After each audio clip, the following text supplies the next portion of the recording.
1517년 가을 한양 서소문 처형장. 수백 명의 백성들이 외쳤습니다.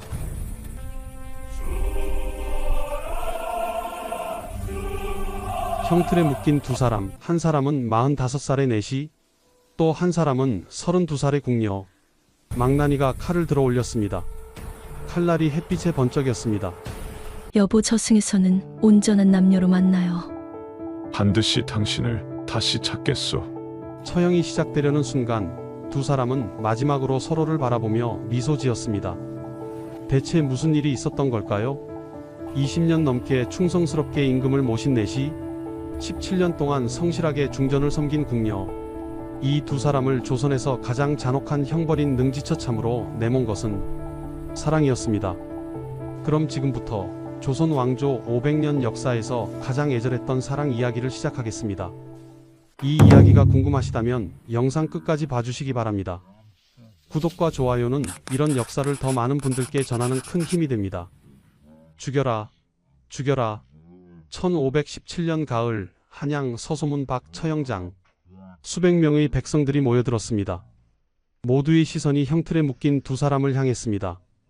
한 사람은 남색 내시복을 입은 45살의 남자, 또 한 사람은 연두색 궁녀복을 입은 32살의 여인.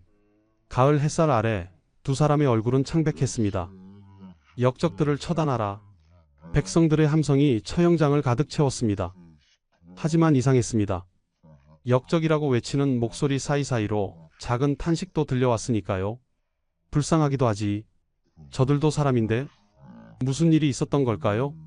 대체 이들은 누구이며 무슨 죄를 지었기에 이 처참한 처형장에 서게 된 걸까요? 형틀 앞에 선 형리가 죄목을 읽기 시작했습니다. 내시 김처선, 중종 임금을 20년 넘게 모신 내 몸으로 궁궐 안에서 감히 궁녀와 사통하였으니 그 죄가 하늘을 찌르도다. 김처선, 그는 중종의 침전을 관리하는 상선 내시였습니다. 20년이 넘는 세월 동안 한 번도 실수 없이 임금을 모셨던 사람. 중종 임금도 김내관만큼 믿을 만한 자가 없다고 칭찬했던 충직한 신하였습니다.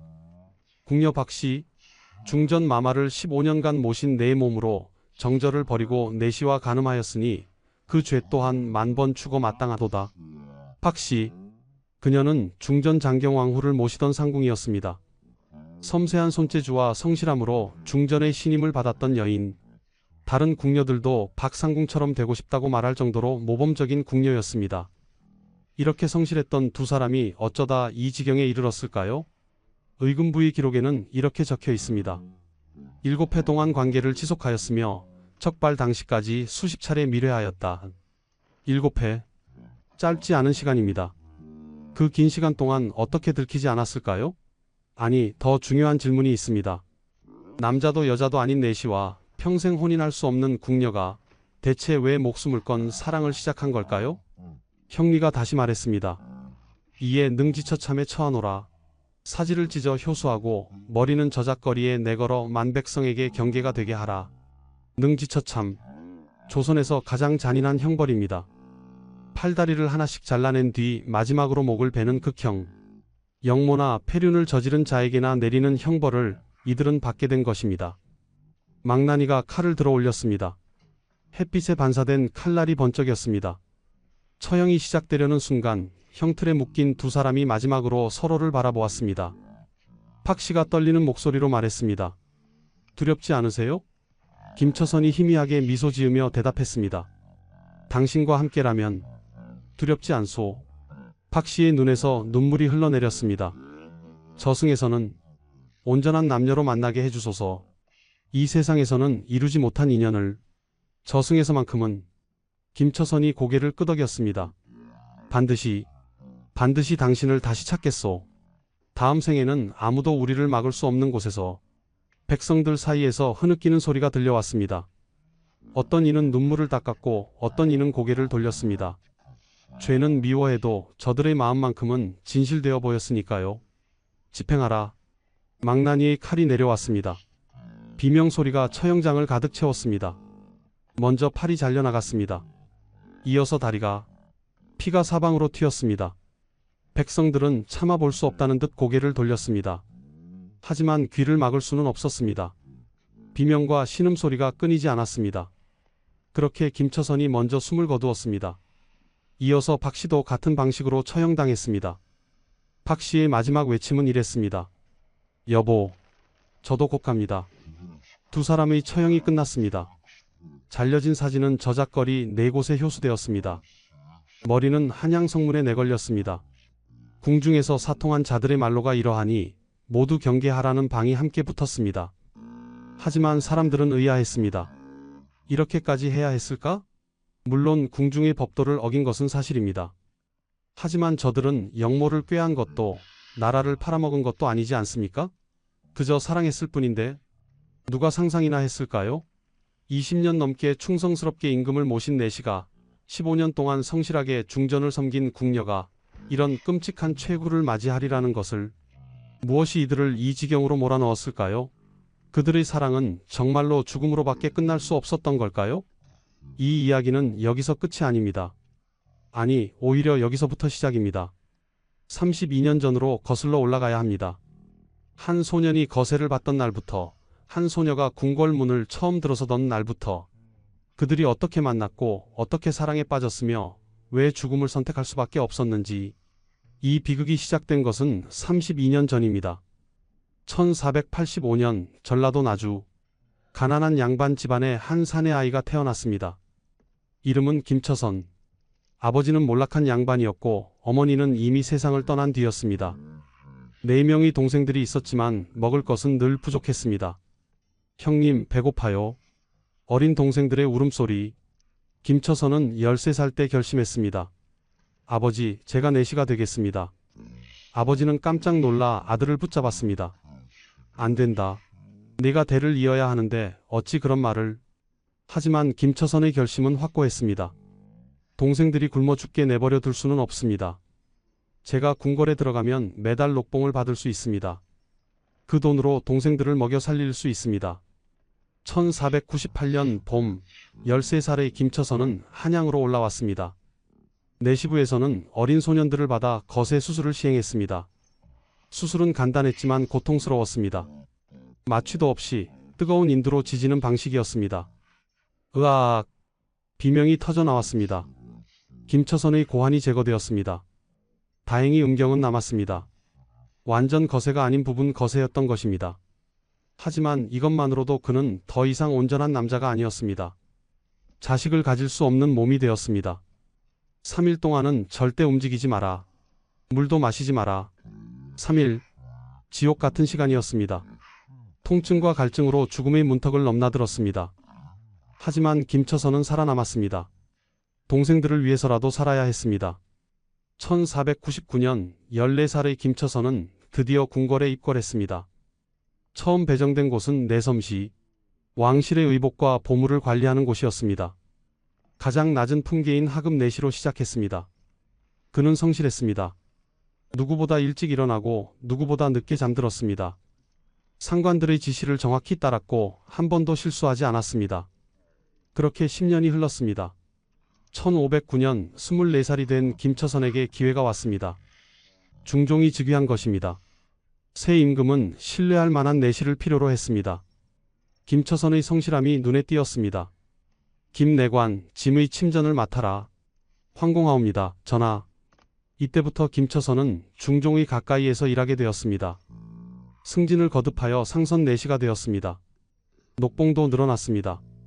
고향의 동생들에게 보낼 수 있는 돈도 많아졌습니다. 궁궐 생활은 편했지만 외로웠습니다. 밤이면 텅 빈 처소에 홀로 앉아 생각했습니다. 나는 무엇을 위해 사는가? 동생들을 위해 남자로서의 모든 것을 포기했건만 이 외로움은 어찌할 도리가 없구나. 같은 시기 다른 한 사람의 이야기가 시작되고 있었습니다. 1490년 경기도 광주, 몰락한 양반 집안의 한 여자아이가 태어났습니다. 이름은 박씨. 아버지는 과거에 낙방한 뒤 술로 세월을 보냈고 어머니는 품팔이로 근근히 생계를 이어갔습니다. 이 아이는 얼굴이 고우니 궁녀로 보내면 되겠구려. 아버지의 말에 어머니는 눈물을 흘렸습니다. 하지만 달리 방법이 없었습니다. 1500년 10살의 박씨는 궁궐로 들어갔습니다. 처음 배정된 곳은 침방, 중전의 의복을 관리하는 곳이었습니다. 어린 나이였지만 그녀는 손재주가 좋았습니다. 바느질이 빠르고 정교했습니다. 이 아이는 솜씨가 괜찮구나. 상궁들이 칭찬했습니다. 박 씨는 열심히 배우고 익혔습니다. 밤낮으로 바느질을 했습니다. 손가락이 퉁퉁 붓고 피가 나도 멈추지 않았습니다. 언젠가는 나도 상궁이 되고 싶어. 아니, 더 높이 올라가고 싶어. 만약 임금님의 승은을 입게 된다면 후궁이 될 수도 있지 않을까? 어린 소녀의 꿈이었습니다. 하지만 현실은 달랐습니다. 중종의 후궁이 되려면 수천 명의 궁녀 중에서 눈에 띄어야 했습니다. 그것은 하늘의 별 따기보다 어려운 일이었습니다. 1510년 20살이 된 박 씨는 중전 장경왕후의 친방상궁으로 승진했습니다. 10년 만의 승진이었습니다. 하지만 기쁨도 잠시 곧 현실을 깨달았습니다. 나는 평생 이렇게 살겠구나. 혼인도 못하고 아이도 낳지 못하고 그저 중전 마마를 모시다가 늙어 죽겠구나. 궁녀의 삶은 그런 것이었습니다. 어린 나이에 궁궐로 들어와 평생을 혼자 살다가 쓸쓸히 죽는 것. 운이 좋으면 나이 들어 궁 밖으로 나갈 수 있었지만 그때는 이미 혼인할 나이를 훌쩍 넘긴 뒤였습니다. 밤이면 박 씨도 홀로 앉아 생각했습니다. 나는 여자로 태어났건만 여자로서 누려야 할 것들을 하나도 누리지 못하는구나. 사랑도 혼인도 출산도 모두 남의 이야기일 뿐. 이렇게 두 사람은 같은 궁궐 안에서 살았습니다. 하지만 만날 일은 없었습니다. 내시와 궁녀는 엄격히 분리되어 있었으니까요. 설령 마주친다 해도 눈인사만 할 뿐 말을 섞는 것조차 조심스러웠습니다. 궁궐의 규율은 엄격했습니다. 내시와 궁녀가 사사로이 만나는 것은 금지되어 있었습니다. 대화를 나누는 것도 선물을 주고받는 것도 심지어 눈을 마주치는 것조차 조심해야 했습니다. 만약 친밀한 관계가 들통나면 가벼우면 곤장을 맞고 쫓겨났습니다. 무거우면 죽음이었습니다. 하지만 그때는 아무도 몰랐습니다. 이 두 사람이 훗날 궁궐을 뒤흔들 사건의 주인공이 되리라는 것을, 그들의 사랑이 조선 왕조실록에 기록되리라는 것을, 그리고 그 사랑이 죽음으로 끝나리라는 것을. 운명의 수레바퀴가 돌기 시작했습니다.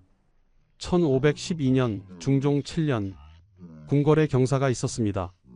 중전 장경왕후가 원자를 출산한 것입니다. 훗날 인종이 되는 아기였습니다. 궁궐 전체가 잔치 분위기였습니다. 축하드립니다. 중전마마. 국모께서 원자를 낳으셨으니 나라의 경사로다. 잔치 준비가 한창이었습니다. 내시들은 궁궐 곳곳에 등불을 달았고 궁녀들은 음식을 준비했습니다. 이때 김처선과 박 씨가 처음 마주쳤습니다. 김처선은 중종의 명을 받들어 잔치 준비를 감독하고 있었습니다. 27살의 그는 이미 상선 내시로서 상당한 지위에 있었습니다. 단정한 얼굴에 차분한 말투, 다른 내시들도 그를 존중했습니다. 박 씨는 중전의 명을 받들어 음식 준비를 지휘하고 있었습니다.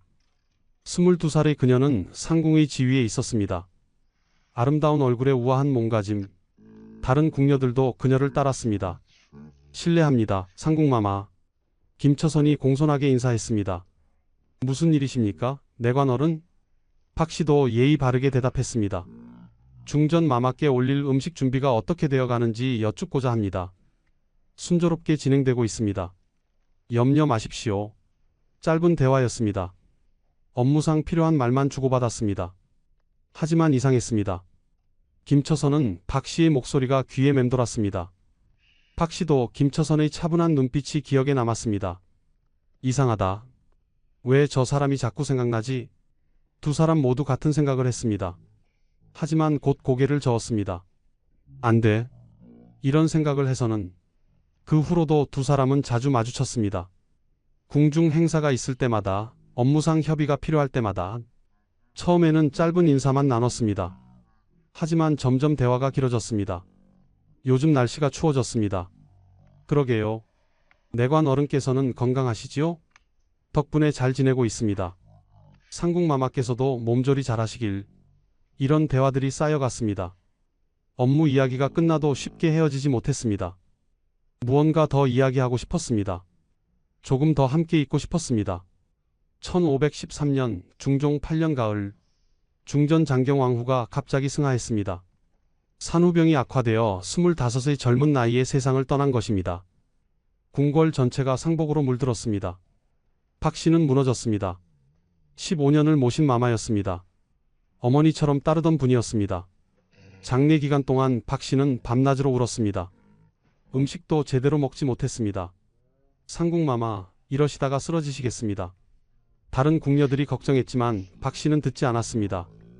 그러던 어느 날 밤 혼자 중전의 빈소를 지키고 있을 때였습니다. 상궁마마, 김처선이 조용히 다가왔습니다. 손에는 따뜻한 차가 담긴 찻잔이 들려 있었습니다. 이것이라도 드십시오. 박 씨는 눈물을 닦으며 찻잔을 받았습니다. 고맙습니다. 내관 어른. 저도 전하를 20년 가까이 모셨습니다. 하루라도 떠나실까 두렵습니다. 상궁마마의 마음 조금은 알 것 같습니다.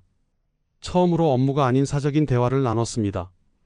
김처선은 박 씨 곁에 앉아 밤새 이야기를 들어주었습니다. 박 씨는 중전을 모시며 겪었던 일들을, 슬펐던 일들을, 행복했던 일들을 쏟아냈습니다.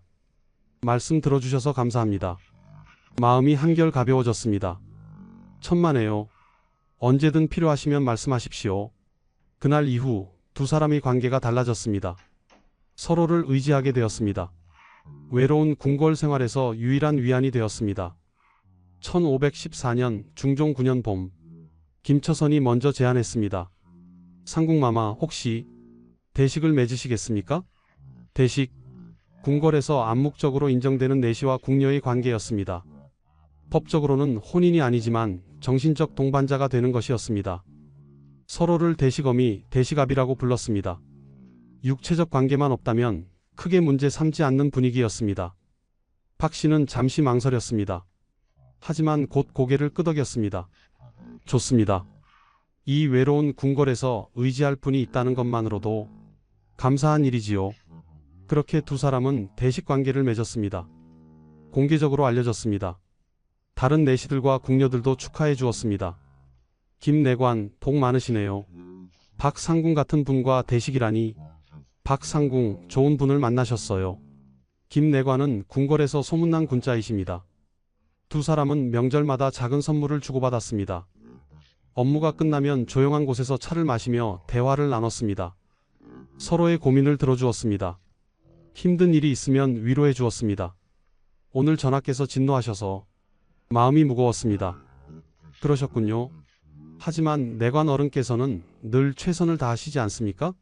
너무 자책하지 마세요. 상궁마마 덕분에 마음이 편안해집니다. 이런 대화들이 두 사람을 가까워지게 만들었습니다. 처음에는 정신적인 교류였습니다. 순수한 우정이었습니다. 서로를 존중하고 의지하는 관계였습니다. 하지만 시간이 흐르면서 두 사람의 감정은 조금씩 변해갔습니다.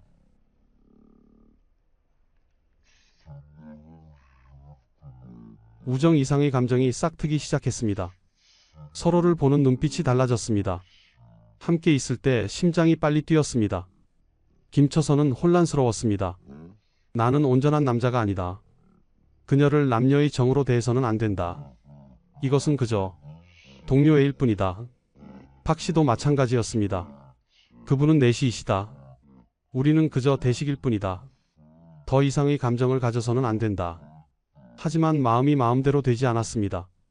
보고 싶었습니다. 만지고 싶었습니다. 더 가까이 다가가고 싶었습니다.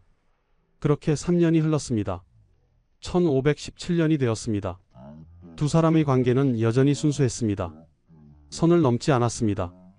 하지만 그 선이 점점 희미해지고 있었습니다. 우리 이대로 평생 함께할 수 있을까요? 박 씨가 조심스럽게 물었습니다. 그러고 싶습니다. 이대로만 유지된다면. 김처선이 대답했습니다. 하지만 두 사람 모두 알고 있었습니다. 이 관계가 영원히 이대로 머물 수는 없다는 것을, 언젠가는 변화가 올 것이라는 것을, 그리고 그 예감은 틀리지 않았습니다. 1514년 여름, 대식 관계를 맺은 지 석 달째 되던 날이었습니다. 밤이 깊었습니다. 궁궐은 고요했습니다. 김처선과 박 씨는 후원의 작은 정자에서 만났습니다. 이곳은 사람들의 눈길이 닿지 않는 곳이었습니다.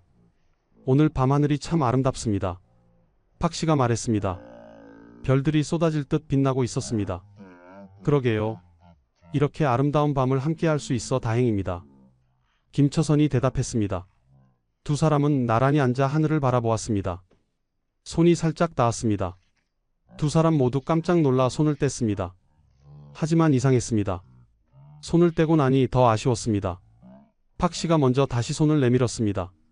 조심스럽게 김처선의 손을 잡았습니다. 김처선은 놀랐지만 손을 빼지 않았습니다. 오히려 꽉 잡았습니다. 상궁마마, 네, 내관 어른. 말이 끊겼습니다. 두 사람은 서로를 바라보았습니다. 달빛 아래 두 사람의 얼굴이 가까워졌습니다. 입술이 닿을 듯 말 듯한 거리. 그때 김처선이 황급히 뒤로 물러났습니다. 안 됩니다. 우리는 선을 넘어서는 안 됩니다. 알아요. 하지만 박 씨의 눈에서 눈물이 흘렀습니다. 왜 우리는 이래야 하나요? 왜 우리는 사랑할 수도 없나요? 나도 여자예요. 당신도 남자세요. 아니, 온전한 남자는 아니지만 그래도 우리에게도 감정이 있는데. 김처선도 괴로웠습니다. 저도 합니다.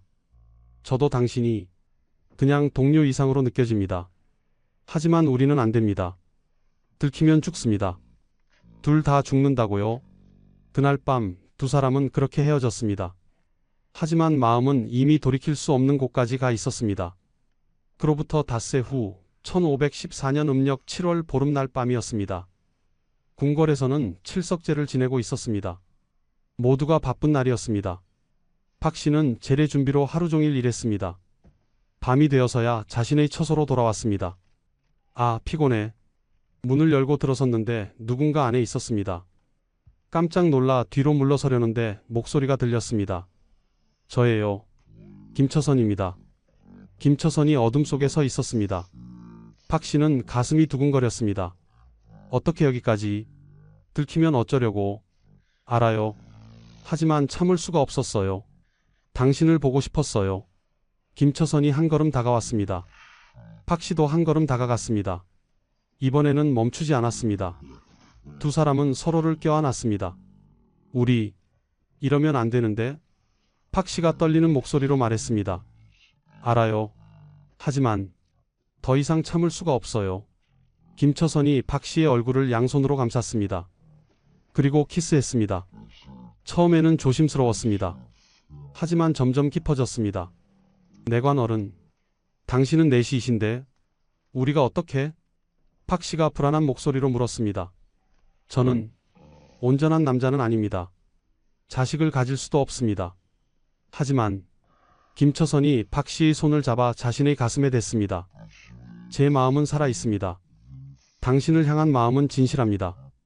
그리고 그는 잠시 망설이다가 말했습니다. 저는 부분 거세였습니다. 고환만 제거되었고 나머지는 남아 있습니다.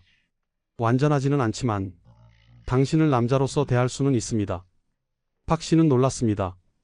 내시 중에는 부분 거세와 완전 거세가 있다는 것을 들은 적이 있었습니다. 김처선은 전자였던 것입니다. 두렵지 않으세요? 들키면 두렵습니다. 하지만 당신 없이 사는 것이 더 두렵습니다. 그날 밤 두 사람은 금기를 넘었습니다. 온전하지 않았지만 그들만의 방식으로 사랑을 나눴습니다. 박 씨는 처음으로 여자로서의 기쁨을 느꼈습니다. 김처선은 처음으로 남자로서의 만족을 느꼈습니다. 이제 우리는 돌이킬 수 없네요. 박 씨가 김처선의 품에 안겨 말했습니다. 그렇습니다. 하지만 후회는 없습니다. 저도요. 비록 들키면 죽는다 해도 당신과 함께라면. 위험한 사랑이 시작되었습니다. 그 후로 두 사람은 자주 만났습니다. 항상 조심했습니다. 깊은 밤 사람들이 모두 잠든 시간에만 만났습니다. 박 씨의 처소에서 만나거나 후원의 인적 드문 곳에서 만났습니다. 처음 1년은 아무 일 없이 지나갔습니다. 너무 조심했기 때문입니다. 하지만 시간이 흐르면서 두 사람은 점점 대담해졌습니다. 만나는 횟수가 늘었습니다. 만나는 시간도 길어졌습니다. 조금만 더 있다 가세요. 안 됩니다. 이제 곧 새벽이 되면 사람들이 일어납니다. 그럼 내일 또 만날 수 있을까요? 물론입니다. 당신을 보지 못하는 하루는 지옥 같습니다. 이런 대화를 나누며 두 사람은 헤어지기를 아쉬워했습니다. 사랑은 깊어졌고 조심성은 느슨해졌습니다. 1515년 봄 위험한 순간이 있었습니다.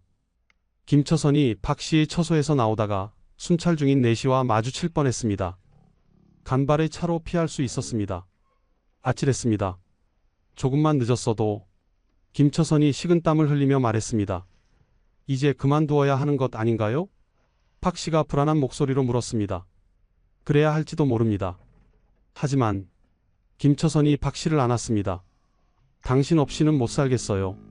조금만 더 조심하면 됩니다. 하지만 조심한다고 해서 영원히 숨길 수 있는 것은 아니었습니다. 작은 실수들이 쌓여갔습니다. 박 씨의 옷에서 남자의 향기가 났습니다. 김처선의 의복에 여자의 비녀가 떨어져 있었습니다. 밤마다 사라지는 박 씨의 행적이 수상했습니다. 사람들은 눈치채기 시작했습니다. 1515년 여름, 궁녀 이 씨가 처음으로 의심을 품었습니다. 이 씨는 박 씨와 같은 친방에서 일하는 하급 궁녀였습니다. 평소 박 씨를 존경했지만 동시에 질투도 했습니다. 박 상궁은 얼굴도 곱고 지위도 높고 중전 마마의 총애도 받았어. 나는 10년을 일해도 여전히 하급 궁녀인데 어느 날 밤 이 씨는 우연히 박 씨의 처소 근처를 지나가다가 이상한 것을 목격했습니다. 박 씨의 방에서 작은 불빛이 새어 나왔습니다. 그리고 남자의 목소리가 들렸습니다. 내일 또 만날 수 있을까요? 물론입니다. 당신을 보지 못하는 하루는. 이 씨는 깜짝 놀라 숨을 죽였습니다. 박 씨의 방에 남자가 있다니. 하지만 누구일까? 궁궐 안에서 허락 없이 궁녀의 처소에 들어갈 수 있는 남자는 내시뿐이었습니다. 설마 박 상궁이 내시와? 이 씨는 문틈으로 조심스럽게 들여다보았습니다. 어둠 속에서 두 사람의 그림자가 보였습니다. 포옹하고 있었습니다. 남자의 얼굴은 보이지 않았지만 내시복을 입고 있는 것은 분명했습니다. 이건 엄청난 일이야. 이 씨는 황급히 그 자리를 떠났습니다. 가슴이 두근거렸습니다. 어떻게 해야 할까? 고발해야 할까? 하지만 확실한 증거가 없었습니다. 게다가 박 씨는 상궁이었습니다. 함부로 고발했다가는 오히려 자신이 벌을 받을 수도 있었습니다. 일단 더 지켜보자. 확실한 증거를 잡아야 해. 이 씨는 그날부터 박 씨를 감시하기 시작했습니다. 밤마다 박 씨의 처소 근처를 어슬렁거렸습니다. 박 씨의 행동을 주의 깊게 관찰했습니다. 이상한 점들이 하나씩 눈에 띄었습니다. 박 씨는 밤마다 늦게까지 방에 불을 켰습니다. 가끔 남자의 목소리가 들렸습니다. 새벽에 몰래 방에서 나오는 남자의 그림자를 여러 번 목격했습니다.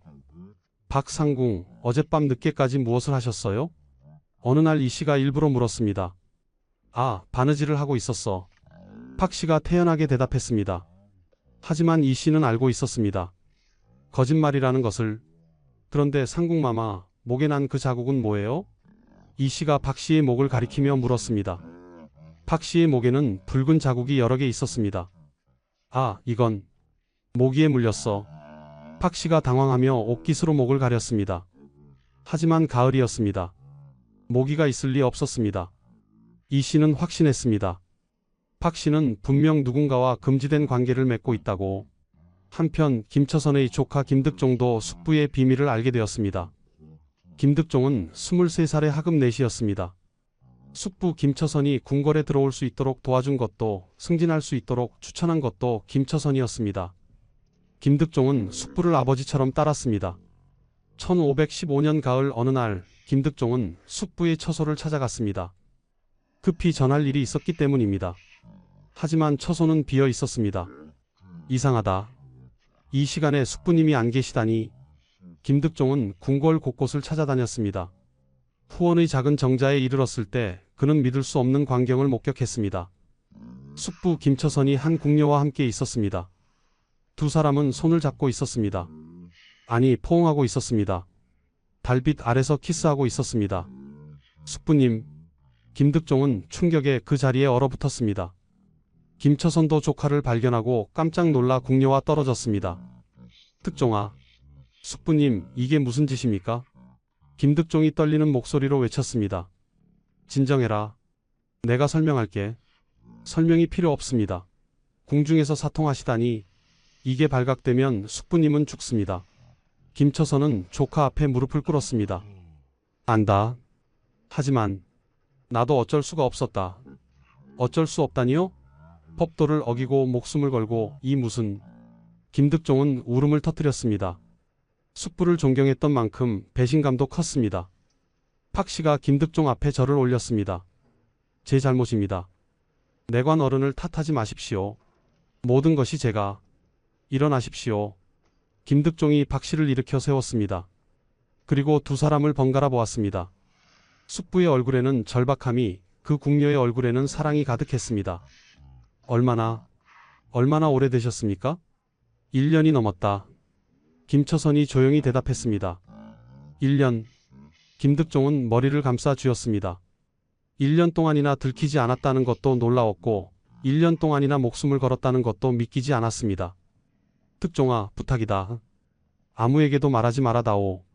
제발. 말하지 말라고요? 이게 발각되면 숙부님뿐 아니라 저도 연좌죄로 처벌받습니다. 알고 있었다는 이유만으로. 김득종의 말이 맞았습니다. 조선의 법은 엄격했습니다. 범죄를 알고도 고발하지 않으면 같은 죄를 물었습니다. 안다. 하지만 조금만 더 시간을 다오. 우리가 조심하겠다. 조심한다고 될 일입니까? 이미 위험천만합니다. 김득종은 결국 한숨을 쉬며 말했습니다. 숙부님을 위해 침묵하겠습니다. 하지만 제발 조심하십시오. 이제 그만두시는 게 좋겠습니다. 고맙다, 득종아. 김처선이 조카를 끌어안았습니다. 김득종은 숙부의 품에서 울었습니다. 두려웠습니다. 언젠가 이 일이 들통날 것 같았습니다. 그리고 그 예감은 틀리지 않았습니다. 그 후로 김득종은 고통스러운 나날을 보냈습니다. 매일 밤 악몽을 꾸었습니다. 숙부가 처형당하는 꿈, 자신도 함께 끌려가는 꿈, 가족이 모두 멸문당하는 꿈. 참고 또 참아야 한다. 숙부님을 지켜야 한다. 하지만 침묵은 쉽지 않았습니다. 궁궐 안에서 김처선을 볼 때마다 가슴이 철렁했습니다. 혹시 오늘 들키는 건 아닐까? 혹시 지금 이 순간 누군가 알아차린 건 아닐까? 1516년이 되었습니다. 김처선과 박 씨의 관계는 계속되었습니다. 김득종의 경고에도 불구하고 두 사람은 만남을 멈추지 않았습니다. 오히려 더 자주 만났습니다. 사랑이 깊어질수록 이성은 흐려졌습니다. 내관 어른, 우리 이제 그만두어야 하지 않을까요? 박 씨가 어느 날 밤 조심스럽게 물었습니다. 왜요? 들킬 것 같아서요? 네. 요즘 다른 궁녀들이 저를 이상하게 쳐다봐요. 특히 이 씨가. 이 씨? 누구요? 같은 침방에서 일하는 하급 궁녀예요. 자꾸 제 행동을 감시하는 것 같아요. 김처선의 얼굴이 굳었습니다. 그렇다면 정말 조심해야겠군요. 하지만 그는 박 씨를 끌어안았습니다. 당신 없이는 못 살아요. 이제 와서 어떻게 그만둡니까? 저도 그래요. 하지만 두려워요. 우리 들키면 들키지 않을 거예요. 더 조심하면 됩니다. 하지만 아무리 조심해도 모든 눈을 피할 수는 없었습니다. 이 씨는 계속 감시했습니다. 김득종은 계속 불안해했습니다. 궁녀들 사이에서는 소문이 퍼지기 시작했습니다. 박상궁이 누군가와 만난대. 누구랑? 내실에. 매일 밤 만난대. 설마. 그럴 리가. 소문은 작았지만 확실히 퍼지고 있었습니다. 시간 문제였습니다. 언젠가는 임금의 귀에도 들어갈 것이었습니다. 1516년 겨울 중종 임금은 내관들을 불러 모아 경고했습니다. 들었느냐? 궁중에 사통하는 자들이 있다더라. 내관들은 고개를 숙였습니다. 김처선도 그 자리에 있었습니다. 식은땀이 흘렀습니다. 짐이 경고한다. 만약 누구든 궁중의 법도를 어기는 자가 있다면 엄중히 다스릴 것이다. 능지처참에 처할 것이다. 중종의 목소리는 차갑고 단호했습니다. 모두가 땅을 보며 대답했습니다. 명심하겠나이다, 전하. 김처선은 그날 밤 박 씨를 찾아가 말했습니다. 이제 정말로 그만두어야 합니다. 전하께서 경고하셨습니다. 박 씨는 울음을 터뜨렸습니다. 알아요. 알아요. 하지만 어떻게 당신을 포기해요. 나도 괴롭습니다. 하지만 우리 목숨이 걸린 일입니다. 하지만 그날 밤도 그 다음날 밤도 두 사람은 다시 만났습니다. 이제는 중독이었습니다. 끊을 수가 없었습니다. 파국이 다가오고 있었습니다. 1517년 봄, 음력 2월 15일, 운명의 날이 다가오고 있었습니다. 궁녀 이 씨는 마침내 결심했습니다. 더 이상 참을 수 없었습니다. 1년 넘게 박 씨의 비밀을 알고 있었지만 이제는 고발해야 할 때라고 생각했습니다. 질투심도 있었고 두려움도 있었습니다. 만약 나중에 자신이 알고 있었다는 것이 들통나면 자신도 처벌받을 수 있었습니다. 차라리 지금 고발하는 게 낫겠어. 그럼 나는 죄가 없으니까. 이 씨는 더 확실한 증거를 잡기로 했습니다. 음력 2월 보름날 밤, 보름달이 밝게 빛나는 밤이었습니다. 이 씨는 박 씨의 처소 근처에 숨어서 밤새 기다렸습니다. 밤 11시쯤 어둠 속에서 사람의 그림자가 다가왔습니다. 내시복을 입은 남자였습니다. 그는 주위를 살피더니 조심스럽게 박 씨의 방문을 두드렸습니다. 문이 열렸습니다. 박 씨가 남자를 안으로 들였습니다. 문이 다시 닫혔습니다. 잡았다. 이 씨는 흥분을 억누르며 기다렸습니다. 1시간, 2시간, 3시간. 자정이 지나고 새벽이 다가왔습니다. 이 씨는 졸음과 싸우며 계속 지켜보았습니다. 새벽 2시 드디어 방문이 열렸습니다. 남자가 조심스럽게 밖으로 나왔습니다. 보름달 빛에 그의 얼굴이 선명히 보였습니다. 김처선 내관. 이 씨는 깜짝 놀랐습니다. 김처선은 상선 내시였습니다. 중종 임금의 신임을 받는 고위 내시였습니다. 그런 사람이 궁녀와 사통하다니. 김처선이 사라진 후 이 씨는 즉시 움직였습니다. 자신의 상급 상궁을 찾아갔습니다. 상궁마마, 급히 여쭐 말씀이 있습니다. 무슨 일이냐? 한밤중에 박상궁이 내시와 사통하고 있습니다. 상궁은 깜짝 놀라 벌떡 일어났습니다. 뭐라고? 확실하냐? 네. 제 눈으로 똑똑히 보았습니다. 김처선 내관이 박상궁의 방에서 나오는 것을. 김처선? 상선 김처선 말이냐? 그렇습니다. 상궁의 얼굴이 굳었습니다. 이것은 엄청난 사건이었습니다. 즉시 보고해야 했습니다. 새벽 3시 내관이 중종을 깨웠습니다. 전하, 급히 여쭐 일이 있나이다. 무슨 일이냐? 한밤중에 짐을 깨우다니. 궁중에서 사통사건이 발각되었습니다. 중종의 얼굴이 일그러졌습니다. 누구냐? 상선 내시 김처선과 상궁 박씨입니다. 뭐라고? 중종이 벌떡 일어났습니다. 김처선은 자신이 20년 넘게 신뢰한 내시였습니다. 그런 자가 궁중에서 사통을 하다니. 즉시 잡아들이라. 당장 명을 받들겠나이다. 새벽 4시 의금부 나졸들이 김처선의 처소로 들이닥쳤습니다. 김처선은 깊은 잠에 빠져 있었습니다. 불과 2시간 전까지 박 씨와 함께 있었기 때문에 피곤했던 것입니다. 김처선, 체포한다. 무슨 일입니까? 사통죄로 체포한다. 순순히 따라오라. 김처선은 그제야 상황을 깨달았습니다. 들켰다. 끝났다. 모든 것이 끝났다. 같은 시각 박 씨의 처소에도 나졸들이 들이닥쳤습니다. 박 씨, 체포한다. 박 씨는 이미 각오하고 있었습니다. 언젠가는 올 줄 알았던 날이었습니다. 알겠습니다. 따라가겠습니다. 그녀는 담담히 옷을 입고 나졸들을 따라갔습니다. 두 사람은 의금부로 압송되었습니다. 새벽이 밝아오고 있었습니다. 궁궐 전체가 발칵 뒤집혔습니다. 들었어? 김 내관과 박상궁이 잡혔대. 정말? 그 두 사람이 사통하다 들켰대. 세상에, 20년 넘게 충성하던 사람이. 소문은 순식간에 퍼졌습니다. 모두가 충격에 빠졌습니다. 의금부에서 국문이 시작되었습니다. 형조판서가 직접 신문을 주재했습니다.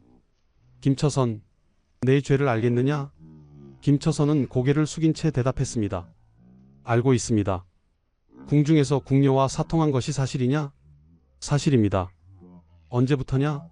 3년 전부터입니다. 3년. 형조판서가 놀라 소리쳤습니다. 3년이나 들키지 않았다는 것도 놀라웠고 3년 동안이나 법도를 어겼다는 것도 경악스러웠습니다. 몇 번이나 만났느냐? 세어보지 않았습니다. 아마 수십 번은 될 것입니다. 수십 번. 방청석에서 탄식이 흘러나왔습니다. 너는 내시가 아니냐? 어찌 그런 짓을 할 수 있느냐? 저는 부분 거세였습니다.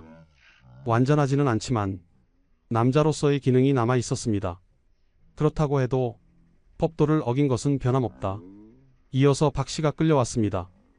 박 씨, 내 죄를 알겠느냐? 알고 있습니다. 김처선과 사통한 것이 사실이냐? 사실입니다. 누가 먼저 유혹했느냐? 내가 유혹한 것이냐? 박 씨는 고개를 들어 당당히 대답했습니다. 아무도 유혹하지 않았습니다. 서로 사랑했습니다. 사랑? 형조 판서가 비웃듯 말했습니다. 궁녀의 주제에 사랑을 논하느냐? 내 몸은 임금일 것이다. 내 목숨도 임금일 것이다. 사랑? 그런 것은 없다. 하지만 저도 사람입니다. 감정이 있습니다. 사랑할 권리가. 입 닫혀라. 형조 판서가 호통쳤습니다. 내게는 그런 권리가 없다. 내가 궁녀가 된 순간 모든 것을 포기한 것이다. 박 씨는 더 이상 말하지 않았습니다. 하지만 눈빛만은 꺾이지 않았습니다. 이어서 김득종이 끌려왔습니다. 김처선의 조카였습니다. 김득종, 너는 숙부의 죄를 알고 있었느냐? 김득종은 침묵했습니다. 대답하지 못하겠느냐? 고문을 받아야 입을 열겠느냐? 여전히 침묵했습니다. 형리들이 다가왔습니다. 곤장을 들고 마지막으로 묻는다. 알고 있었느냐? 알고 있었습니다. 김득종이 마침내 입을 열었습니다. 언제부터 알았느냐? 1년 반 전입니다. 1년 반. 형조 판서가 책상을 쳤습니다. 1년 반이나 알고 있으면서 고발하지 않았느냐? 너도 같은 죄인이다. 죄송합니다. 하지만 숙부님은 저를 키워주신 분입니다. 차마 고발할 수가. 그래서 법도를 어긴 것을 방조했다는 말이냐? 김득종은 더 이상 변명하지 않았습니다. 국문이 끝났습니다. 형조 판서는 중종에게 보고했습니다. 전하, 세 사람 모두 죄를 자백했습니다. 형벌은 능지처참이 마땅하옵니다. 중종은 잠시 침묵했습니다. 김처선은 20년 넘게 자신을 모신 충직한 신하였습니다. 하지만 법도를 어겼습니다. 사사로운 정으로 용서할 수는 없었습니다. 그리하라. 엄중히 다스려 후세의 경계가 되게 하라. 명을 받들겠나이다. 1517년 음력 2월 20일 판결이 내려졌습니다. 김처선, 박씨, 김득종 세 사람 모두 능지처참에 처한다. 음력 7월 초 3일에 집행한다. 사형 집행일까지 5달이 남았습니다. 그 기간 동안 세 사람은 의금부 옥에 갇혔습니다. 옥중에서 김처선과 박씨는 마지막 대화를 나눴습니다. 옥은 달랐지만 벽 너머로 목소리는 들렸습니다. 여보, 들리세요? 박씨가 조용히 불렀습니다. 들려요. 김처선이 대답했습니다. 후회하세요? 아니요. 당신과 함께한 3년이 제 인생에서 가장 행복한 시간이었습니다. 저도요. 비록 이렇게 끝나지만 후회는 없어요. 다음 생에는 온전한 부부로 만나요. 약속해요. 꼭 찾아주세요. 반드시. 두 사람의 목소리는 떨렸지만 후회는 없었습니다. 1517년 음력 7월 초 3일 처형 당일이 밝았습니다. 새벽부터 한양거리는 술렁이었습니다. 오늘 서소문 박 처형장에서 큰 처형이 있다는 소문이 퍼졌기 때문입니다. 백성들은 하나둘 처형장으로 모여들었습니다. 의금부 옥에서 세 사람이 끌려 나왔습니다. 먼저 김처선. 45살의 그는 사형수복을 입고 있었지만 얼굴은 담담했습니다. 이어서 박씨. 32살의 그녀도 의연한 표정이었습니다. 마지막으로 김득종. 25살의 젊은 내시는 눈물을 흘리고 있었습니다. 움직여라. 나졸들이 세 사람을 수레에 태웠습니다. 수레는 천천히 움직였습니다. 한양 거리를 지나 서소문으로 향했습니다. 거리의 백성들은 수레를 바라보며 수군거렸습니다. 저 사람들이 궁중에서 사통한 자들인가? 그렇다더군. 내시와 궁녀가 불쌍하기도 하지. 사랑했을 뿐인데. 하지만 법도를 어겼으니 어쩔 수 없지. 어떤 이는 비난했고 어떤 이는 동정했습니다. 서소문 처형장에 도착했습니다. 이미 수백 명의 백성들이 모여 있었습니다. 형틀이 3개 세워져 있었습니다. 죽여라, 죽여라. 일부 백성들이 외쳤습니다.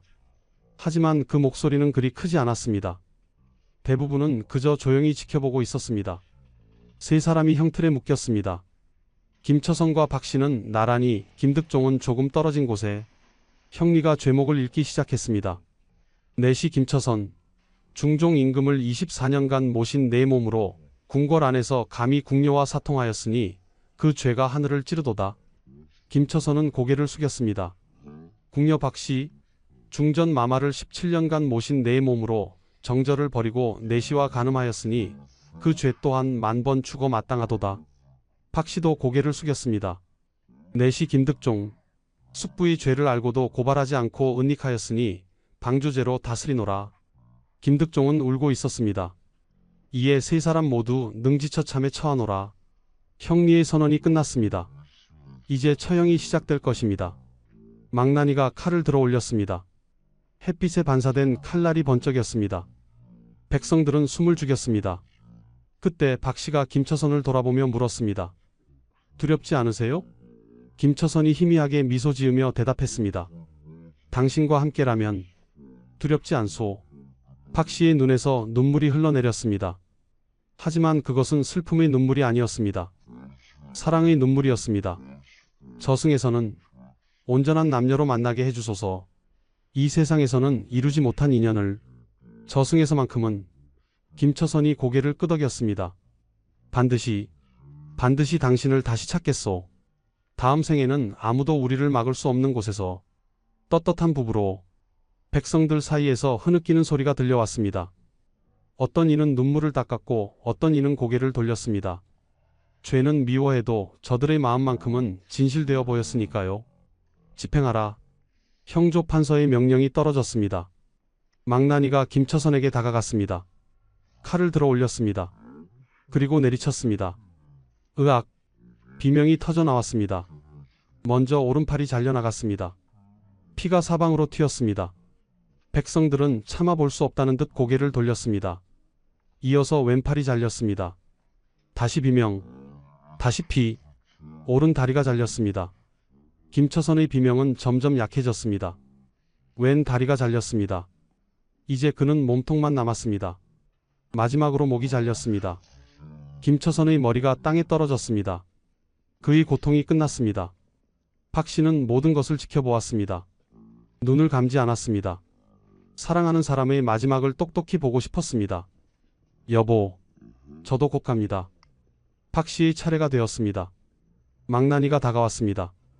칼이 번쩍였습니다. 같은 방식으로 박씨도 처형당했습니다. 팔, 다리, 목 순서대로 잘려나갔습니다. 그녀의 마지막 외침은 이랬습니다. 사랑합니다. 다음 생에 꼭. 그렇게 박씨도 숨을 거두었습니다. 마지막으로 김득종이 처형당했습니다. 그는 끝까지 울며 외쳤습니다. 숙부님, 미안합니다. 제가 지켜드리지 못했습니다. 하지만 용서를 구하기에는 이미 늦었습니다. 숙부는 이미 죽었고 자신도 곧 죽을 것이었습니다. 김득종도 같은 방식으로 처형당했습니다. 25살의 젊은 나이에 그는 숙부의 죄 때문에 목숨을 잃었습니다. 세 사람의 처형이 모두 끝났습니다. 잘려진 팔다리는 한양 저작거리 4곳에 효수되었습니다.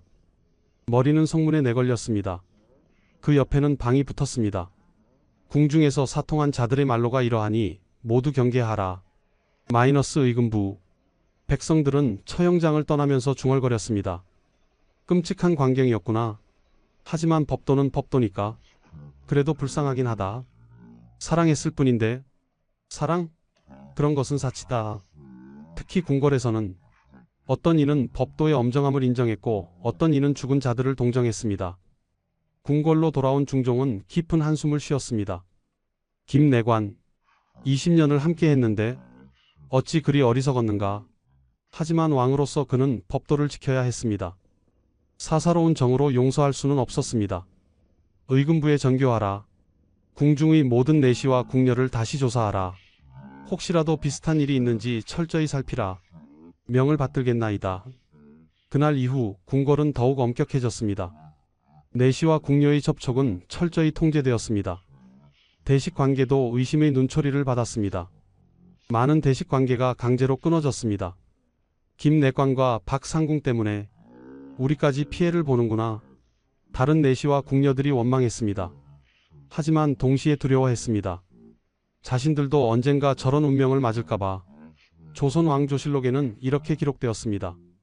중종 12년 1517년 7월 초 3일 내시 김처선과 궁녀 박씨를 사통죄로 능지처참하다.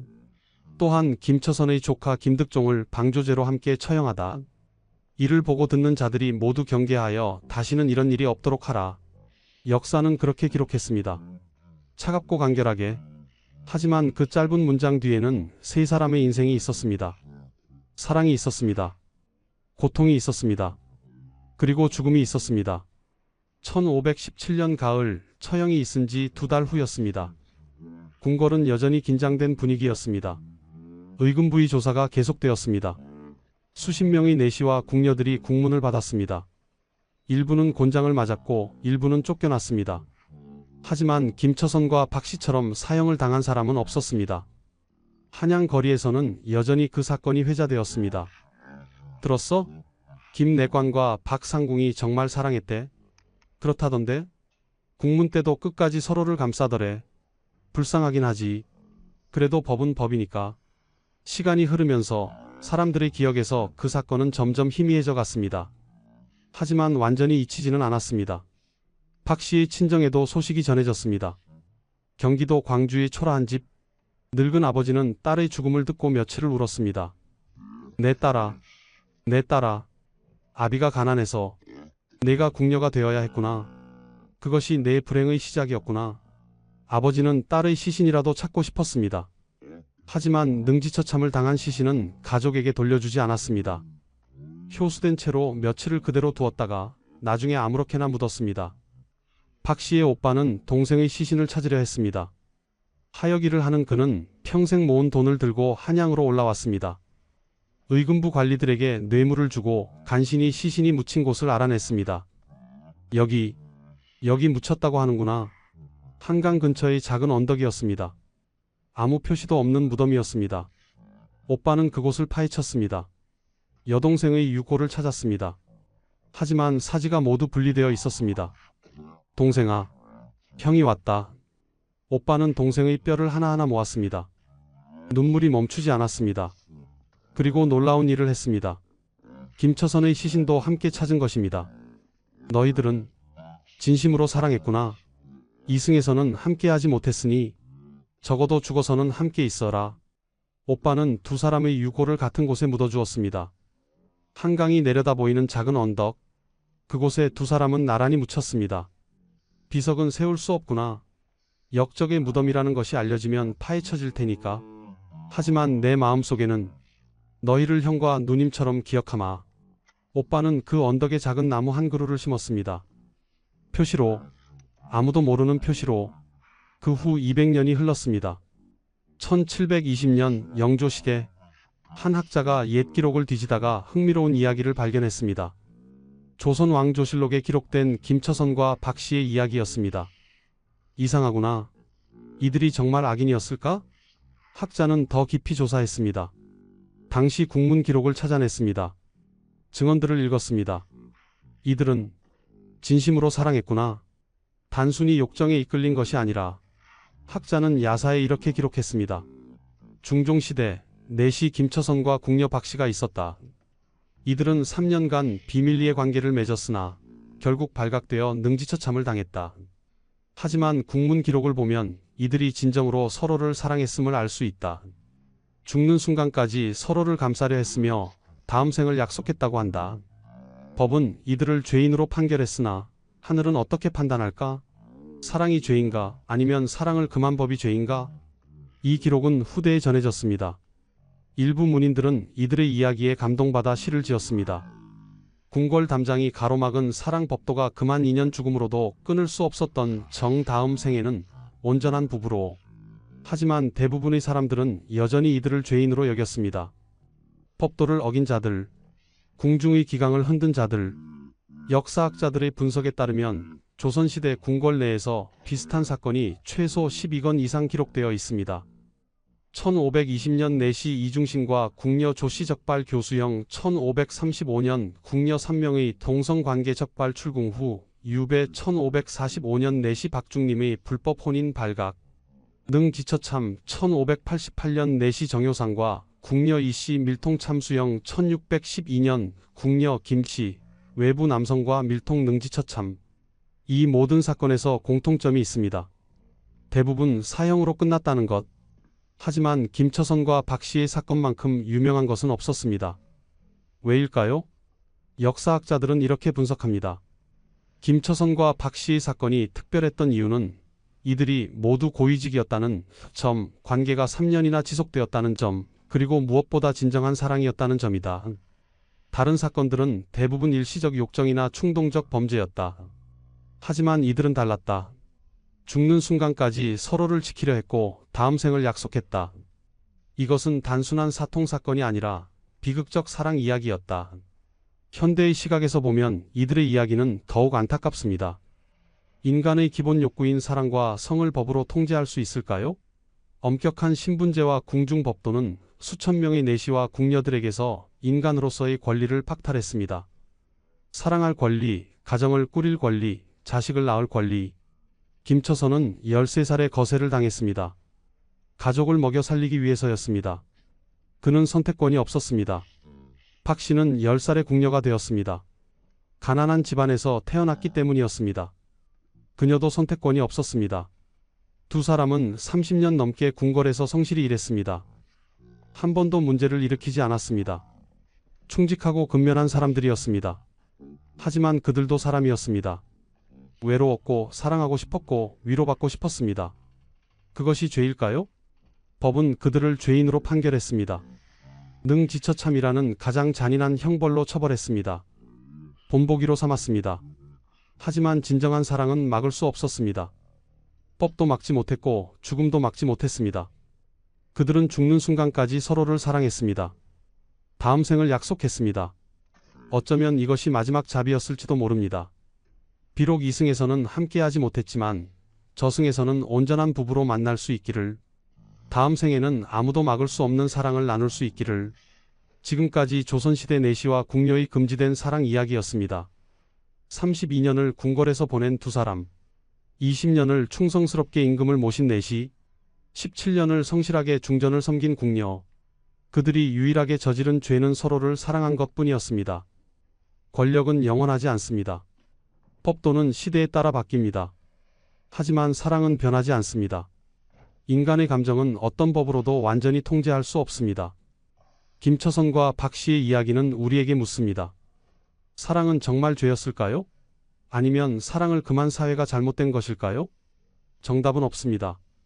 하지만 이들의 이야기가 여러분께 작은 울림이 되길 바랍니다. 엄격한 시대를 살았던 사람들의 비극, 하지만 그 속에서도 포기하지 않았던 사랑, 죽음으로도 끊을 수 없었던 인연.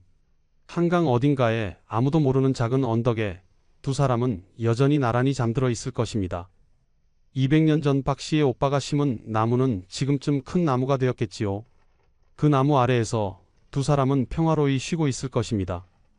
다음 생에는 온전한 부부로 만났을까요? 아무도 알 수 없습니다. 하지만 우리는 바랄 수 있습니다. 그들이 행복하기를, 더 이상 숨지 않아도 되는 세상에서 떳떳하게 사랑할 수 있기를. 이 이야기를 끝까지 들어주셔서 감사합니다. 구독과 좋아요 부탁드립니다. 여러분의 작은 관심이 더 좋은 콘텐츠를 만드는 데 큰 힘이 됩니다. 다음에 또 다른 역사 이야기로 찾아뵙겠습니다. 감사합니다. 떨리는 목소리가 어둠 속으로 사라졌습니다. 1645년 4월 한 왕세자가 창경궁에서 숨을 거두었습니다. 귀국한 지 겨우 2달 만이었습니다. 그의 온몸은 검게 변해 있었고 7 구멍에서 선혈이 흘러내렸습니다. 이것이 첫 번째가 아니었습니다. 조선 500년 역사에서 왕세자라는 자리는 영광이자 저주였습니다. 왕이 될 운명을 타고났지만 왕이 되기 전에 죽어야 했던 사람들, 아버지의 사랑을 받았지만 아버지의 칼날에 쓰러져야 했던 사람들. 오늘은 폐위된 왕세자들, 그들의 이야기를 전해드리겠습니다. 이 이야기가 궁금하시다면 영상 끝까지 봐주시기 바랍니다. 구독과 좋아요는 이런 역사를 더 많은 분들께 전하는 큰 힘이 됩니다. 1506년 9월 강화도 교동현 한 초라한 민가에서 어린 소년이 죽어갔습니다. 불과 8세였습니다. 그의 이름은 이황. 한 달 전까지만 해도 조선의 왕세자였던 아이입니다. 아버지는 폐위된 연산군. 중종 반정으로 왕위를 잃은 아버지와 함께 이 아이도 왕세자에서 죄인의 자식으로 전락했습니다. 사사 명령이 내려졌을 때 이황은 아무 말도 하지 못했습니다. 8세 아이가 무슨 죄를 지었겠습니까? 하지만 조선의 법은 냉혹했습니다. 폐위된 왕의 아들은 살아남을 수 없다. 139년이 흘렀습니다. 1645년 2월 또 다른 왕세자가 조선 땅을 밟았습니다. 소현세자, 인조의 장남이자 9년간 청나라에서 인질로 지냈던 사람입니다. 33세의 젊은 나이, 병자호란의 굴욕을 온몸으로 겪었지만 그곳에서 새로운 세계를 보았습니다. 서양의 과학기술, 천주교, 화포, 망원경, 조선을 바꿀 수 있다는 희망을 품고 돌아왔습니다. 하지만 아버지 인조는 그를 반기지 않았습니다. 귀국한 지 2달 만인 4월 23일 소현세자는 갑자기 쓰러졌습니다. 학질이라고 했습니다. 사흘 뒤인 4월 26일 그는 창경궁 환경당에서 숨을 거두었습니다.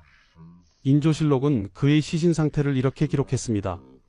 온몸이 전부 검은 빛이었고 7구멍에서는 모두 선혈이 흘러나왔다.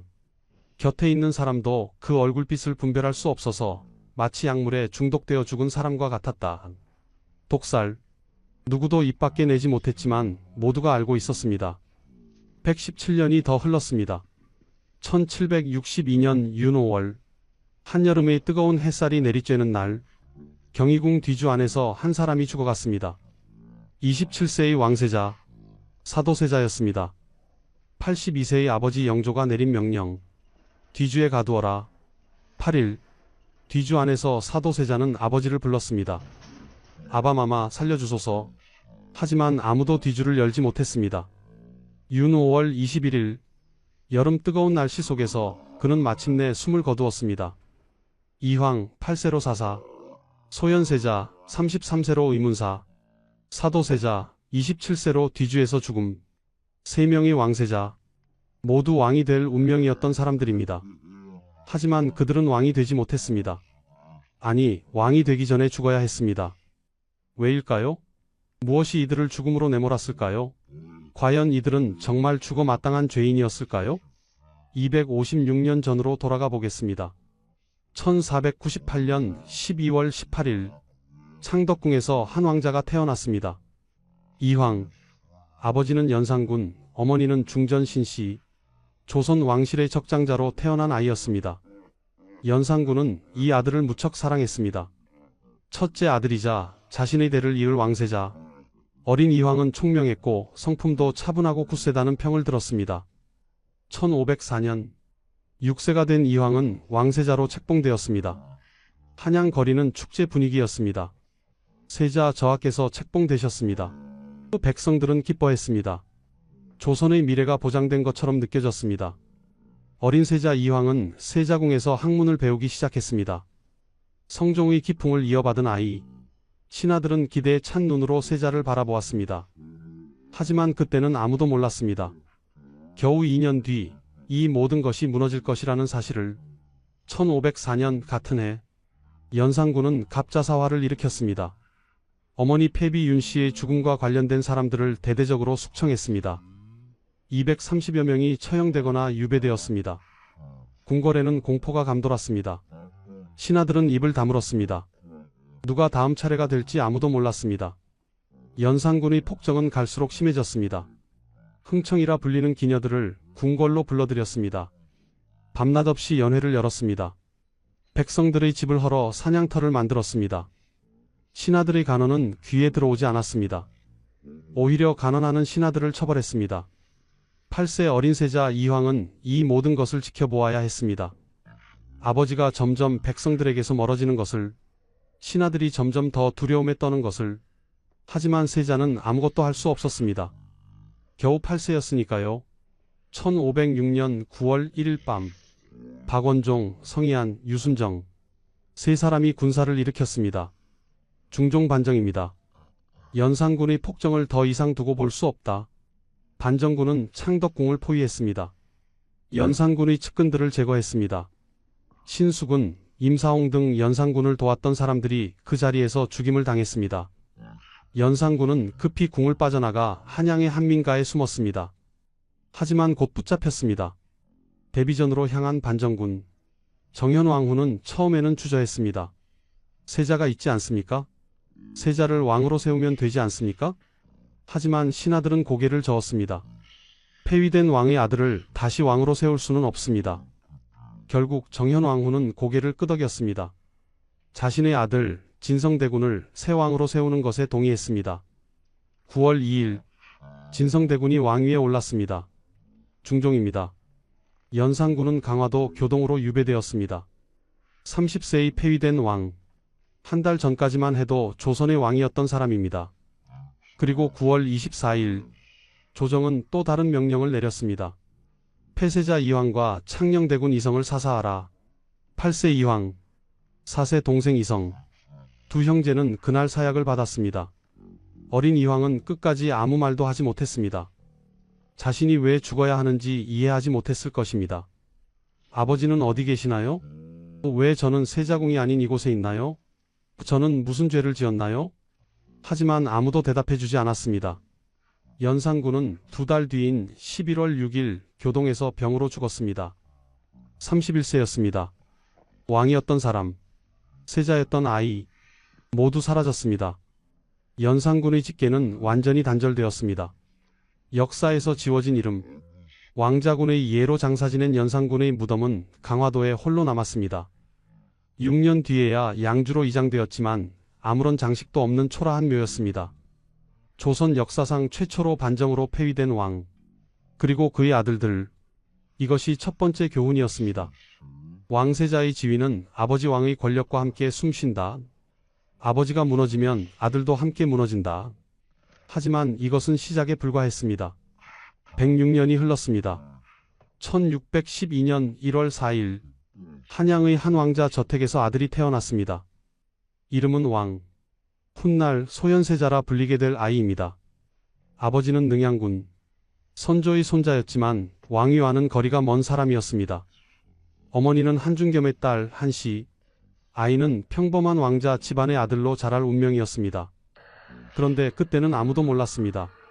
11년 뒤 이 아이의 운명이 완전히 바뀔 것이라는 사실을. 1623년 3월 인조 반정이 일어났습니다. 능양군이 군사를 일으켜 광해군을 폐위시켰습니다. 12세 소년왕은 하루아침에 왕자가 되었습니다. 원자로 봉해진 것입니다. 아버지는 이제 왕이었습니다. 자신은 왕의 장남이었습니다. 1625년 5월 14세가 된 왕은 정식으로 왕세자에 책봉되었습니다. 조선 최고의 학자들이 세자의 스승으로 임명되었습니다. 오윤겸, 이정구, 정경세, 김장생, 장형광. 당대 최고의 석학들이 세자를 가르쳤습니다. 소현세자는 총명했습니다. 학문에 뛰어났을 뿐 아니라 사람들을 대하는 태도도 훌륭했습니다.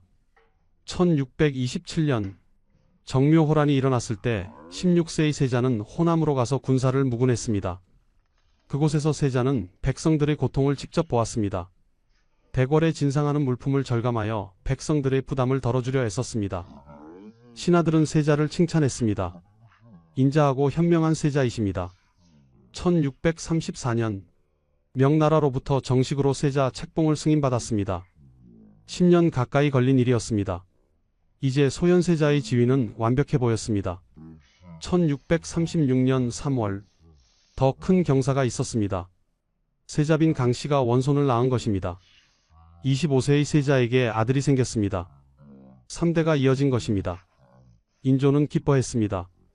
조정도 축하했습니다. 조선의 미래가 든든합니다. 그런데 바로 그해 12월 청나라 군대가 압록강을 넘었습니다. 병자호란이 시작된 것입니다. 인조는 강화도로 피신하려 했습니다. 하지만 청군의 기병대가 이미 길을 막고 있었습니다. 어쩔 수 없이 남한산성으로 들어갔습니다. 소현세자도 아버지를 따라 성으로 들어갔습니다. 45일간의 포위, 추운 겨울, 성 안에서는 식량이 떨어져 갔습니다. 청군은 성을 단단히 포위하고 항복을 요구했습니다. 소현세자는 아버지 곁에서 이 모든 것을 지켜보았습니다. 신하들이 척화와 주화로 갈라져 싸우는 것을, 백성들이 굶주려 죽어가는 것을, 조선이 무너져가는 것을.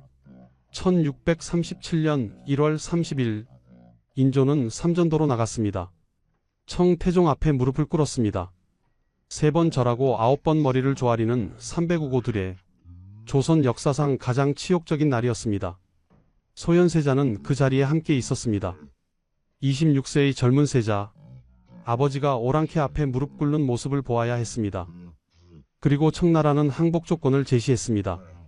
왕의 장자와 또 한 명의 아들을 인질로 보내라. 소현세자 그리고 동생 복림대군 두 사람은 청나라로 가야 했습니다. 볼모로 1637년 2월 5일 소현세자는 한양을 떠났습니다. 아버지와 눈물로 작별했습니다. 부디 무사히 신하들이 길가에서 통곡하며 전송했습니다.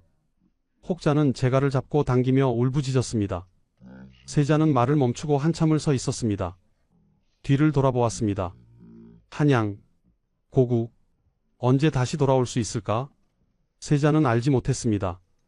이 길이 자신의 죽음으로 가는 길이 될 것이라는 사실을 1637년 2월 소현세자와 복림대군이 심양에 도착했습니다.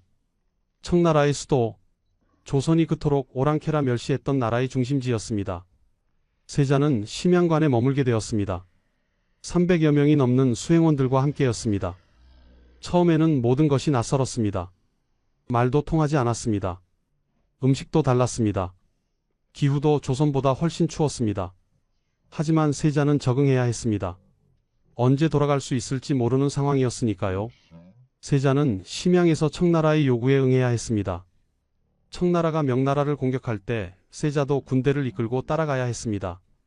청나라가 공물을 요구하면 조선에 전달해야 했습니다. 청나라가 조선 포로들을 노예로 삼으면 그들을 구하려 노력해야 했습니다. 세자는 심양에서 조선과 청나라 사이의 외교 업무를 담당했습니다. 조선의 대표였습니다. 하지만 동시에 청나라의 볼모였습니다. 양쪽의 요구를 모두 만족시켜야 했습니다. 얼마나 고통스러웠을까요? 세월이 흘렀습니다. 1년, 2년, 3년. 세자는 점점 청나라라는 나라를 이해하기 시작했습니다.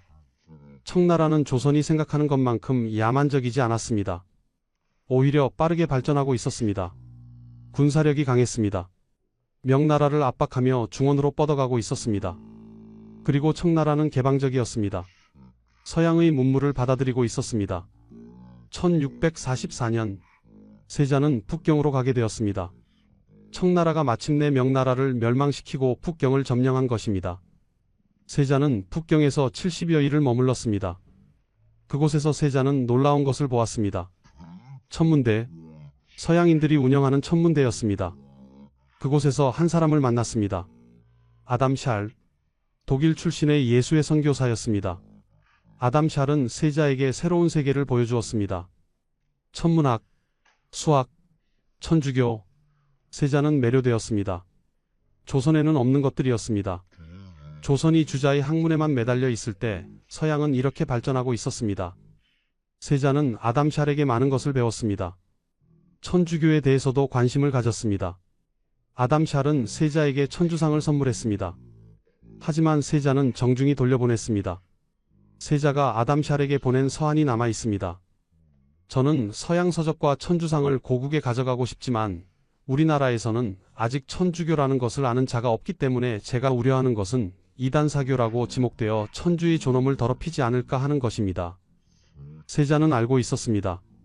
조선이 아직 준비되지 않았다는 것을. 하지만 언젠가는 조선도 변해야 한다고 생각했습니다. 세자는 귀국 준비를 했습니다.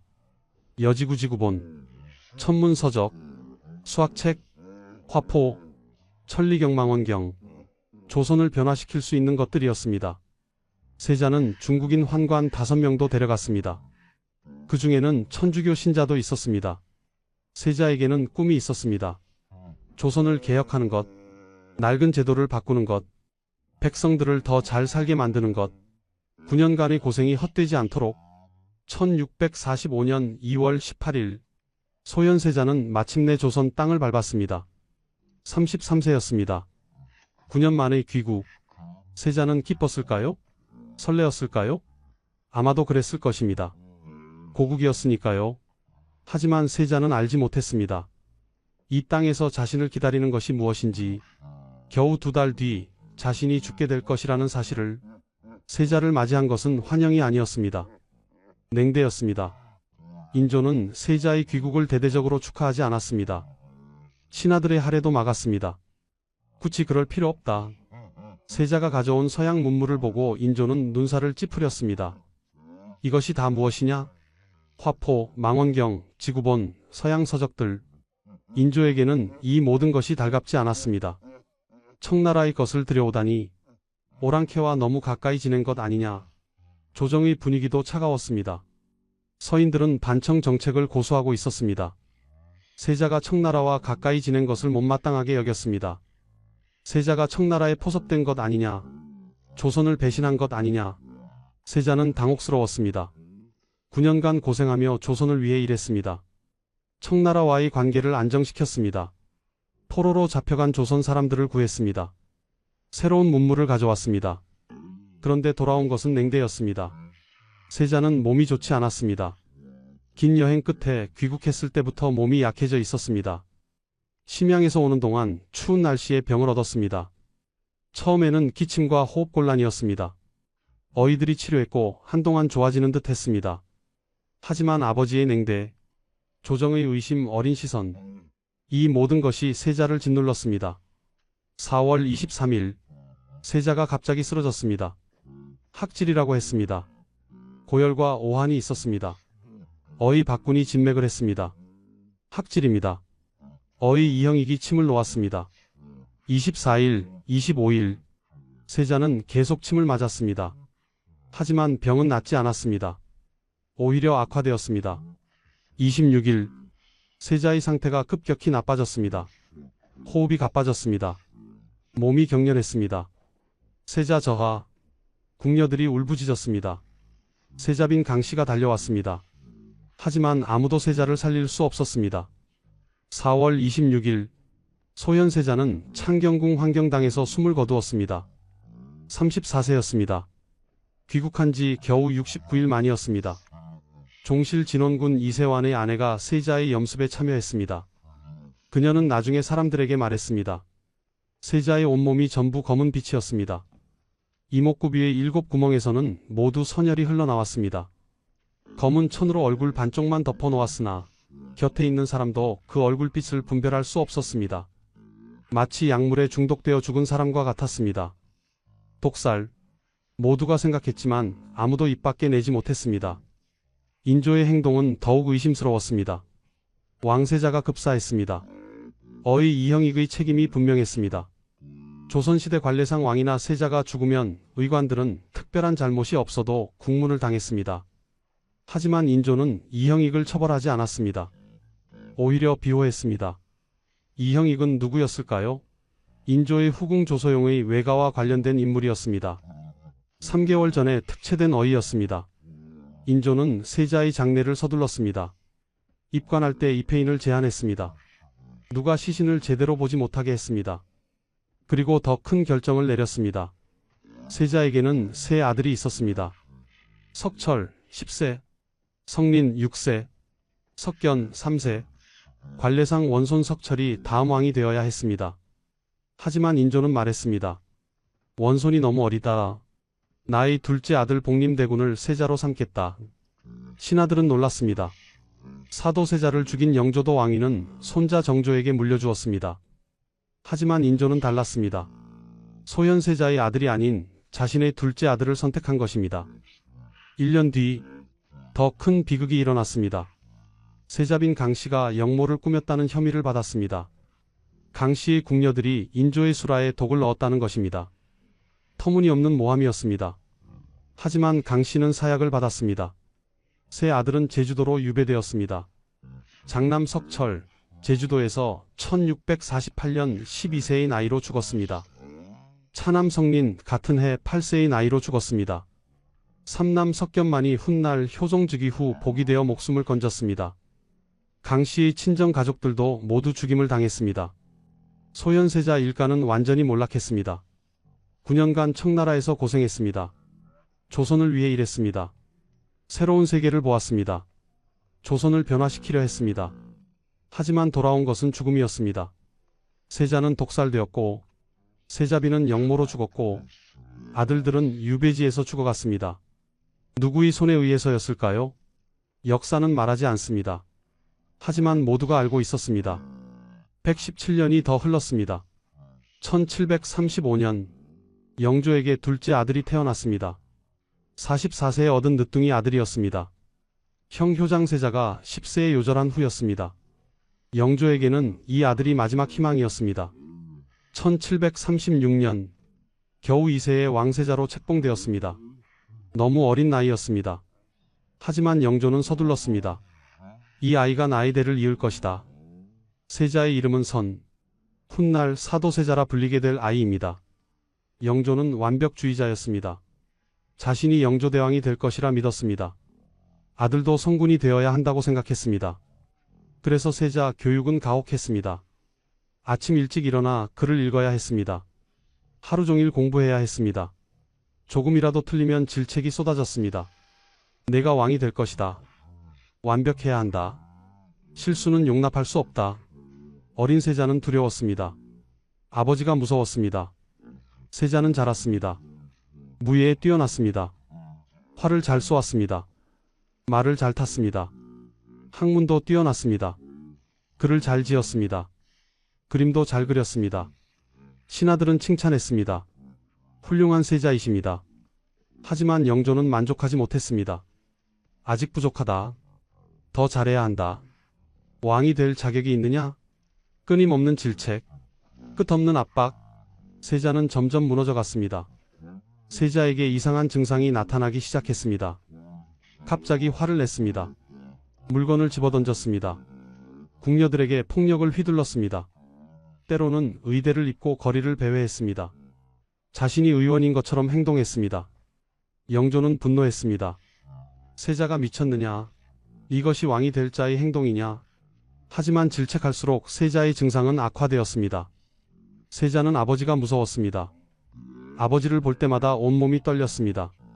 숨이 막혔습니다. 말이 나오지 않았습니다.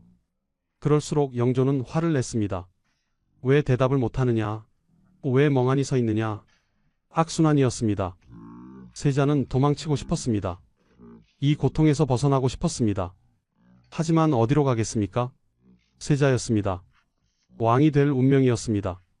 세자빈 해경궁 홍씨는 남편을 지켜보았습니다. 총명했던 남편이 점점 무너지는 것을, 아버지에 대한 두려움이 남편을 잠식하는 것을 해경궁은 안타까웠습니다. 하지만 어찌할 수 없었습니다. 아들 산정조이 태어났습니다.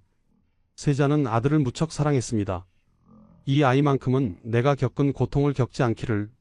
하지만 그 소원은 이루어지지 못했습니다. 1762년 윤 5월 13일 사건이 터졌습니다. 영조가 세자를 불렀습니다. 세자는 아버지 앞에 섰습니다.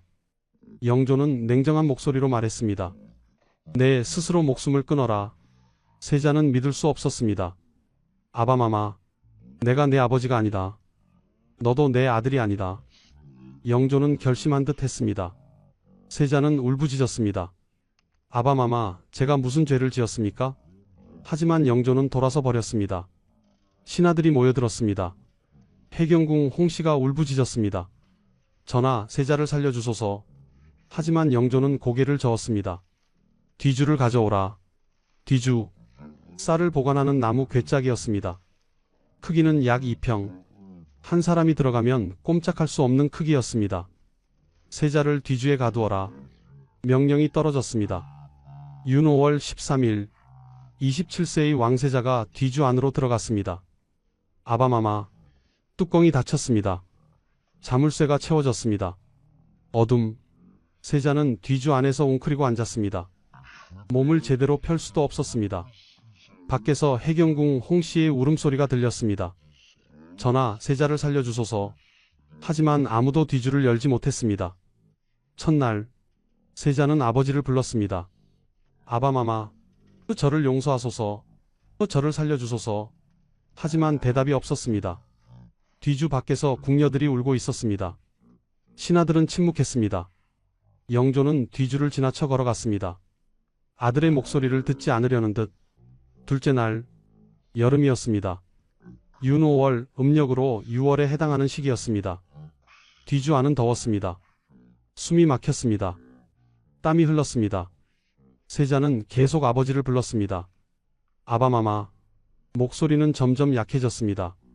셋째 날, 세자는 물을 달라고 했습니다. 물을 주소서. 하지만 아무도 주지 않았습니다. 영조의 명령이었습니다. 뒤주를 열지 마라. 물도 주지 마라. 음식도 주지 마라. 세자는 갈증으로 고통받았습니다. 넷째 날, 세자의 목소리가 거의 들리지 않았습니다. 해경궁 홍씨는 매일 뒤주 앞에 와서 울었습니다. 저하, 아들 산정조도 울었습니다. 11세 소녀는 아버지가 뒤주 안에서 죽어가는 것을 지켜보아야 했습니다. 다섯째 날, 뒤주 안에서 소리가 나지 않았습니다. 사람들은 생각했습니다. 세자가 돌아가신 것이 아닐까? 하지만 뒤주는 열리지 않았습니다. 여섯째 날, 여전히 뒤주는 잠겨 있었습니다. 경희궁은 침묵에 잠겼습니다. 누구도 감히 말하지 못했습니다. 영조는 정사를 보았습니다. 마치 아무 일도 없는 것처럼. 일곱째 날, 여름 햇살이 뜨거웠습니다. 뒤주는 마당에 놓여 있었습니다. 직사광선이 내리쬐었습니다. 뒤주 안의 온도는 상상할 수 없을 만큼 높았을 것입니다. 여덟째 날, 윤 5월 21일, 아침이 밝았습니다. 뒤주 안에서는 아무 소리도 들리지 않았습니다. 영조가 명령했습니다. 뒤주를 열어라. 자물쇠가 풀렸습니다. 뚜껑이 열렸습니다. 사도세자는 죽어 있었습니다. 27세, 8일간의 고통 끝에 영조실록은 이렇게 기록했습니다. 세자가 뒤주 안에서 죽었다. 더 이상의 설명은 없었습니다. 해경궁 홍씨는 훗날 한중록에 이 모든 것을 기록했습니다. 그날의 참혹함을 어찌 말로 다 표현하겠습니까? 세자는 끝까지 아버지를 불렀습니다. 하지만 아무도 뒤주를 열지 못했습니다. 영조는 아들을 죽였습니다. 왜일까요? 세자의 이상 행동 때문이었을까요? 정치적 이유였을까요? 당쟁 때문이었을까요? 역사가들은 여러 가지로 해석합니다. 하지만 한 가지는 분명합니다.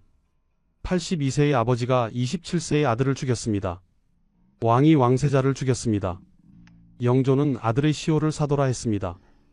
애통이 그리워한다는 뜻입니다. 정말 그리워했을까요? 아들 산이 왕위에 올랐습니다. 정조입니다. 정조는 평생 아버지의 신원을 위해 노력했습니다. 사도세자를 장원세자로 추존했습니다. 하지만 아버지의 고통은 지울 수 없었습니다. 뒤주에서의 8일은 영원히 역사에 남았습니다. 3명의 왕세자, 이황 8세의 사사, 소현세자 34세의 의문사, 사도세자 27세의 뒤주에서 죽음, 모두 왕이 될 운명이었습니다. 하지만 모두 왕이 되기 전에 죽었습니다. 왜일까요? 시간이 흘렀습니다. 3명의 왕세자가 죽은 후 그들의 가족에게는 무슨 일이 일어났을까요? 연산군의 아들 이황, 그의 직계는 완전히 단절되었습니다. 연산군 묘는 양주에 홀로 남았습니다. 왕릉의 예가 아니라 왕자군의 예로 장사 지냈습니다. 묘비에는 연산군 지묘라고만 씌어 있습니다. 아무런 장식도 없습니다. 연산군의 부인 신시만이 훗날 그 옆에 묻혔습니다. 자식들을 모두 잃은 어머니였습니다. 후손이 없어 외손자 구엄이 제사를 이어받았습니다. 구엄도 아들이 없었고 다시 외손자 이안누리 제사를 이어받았습니다. 왕세자였던 아이는 역사에서 지워졌습니다. 이름만 실록에 남았을 뿐입니다. 소현세자, 그의 아들들은 제주도에서 죽어갔습니다. 장남 석철 12세의 사망, 차남 성린 8세의 사망, 단 한 명 삼남 석견만이 살아남았습니다. 효종이 즉위한 후 복이 되어 경안군이 되었습니다. 하지만 그도 제주도에서 평생을 보냈습니다. 1665년 30세의 나이로 제주도에서 죽었습니다. 그의 아들들도 3대에 걸쳐 유배지에서 살았습니다. 1908년 대한제국 시기에 이르러서야 소현세자의 후손들이 신원되었습니다. 263년이 지난 후였습니다. 소현세자의 세자빈 강씨는 영모로 죽었습니다. 친정 가족들도 모두 죽임을 당했습니다. 한 가문이 멸문지화를 당한 것입니다. 사도세자, 그는 죽은 후에도 고통받았습니다. 시호가 없었습니다. 묘도 제대로 갖추지 못했습니다. 아들 정조가 왕위에 올랐습니다. 정조는 평생 아버지를 그리워했습니다. 아버지의 신혼을 위해 노력했습니다.